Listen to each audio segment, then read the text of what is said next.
Ikaw ba si Nonong Noo? Oo. Bakit? Maaari ba kitang makausap ng sarilinan? Lenny, una kayo sa bar.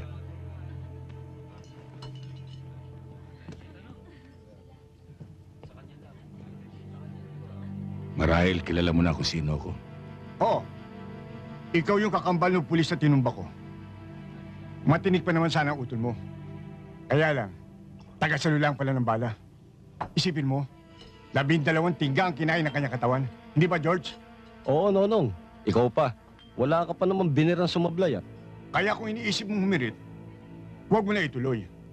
Baka magaya ka pa sa utol mo. Ewan ko lang. Pero ang iniisip ko ngayon, kung ilang bala naman ang sasaluhin ng katawan mo. Aba!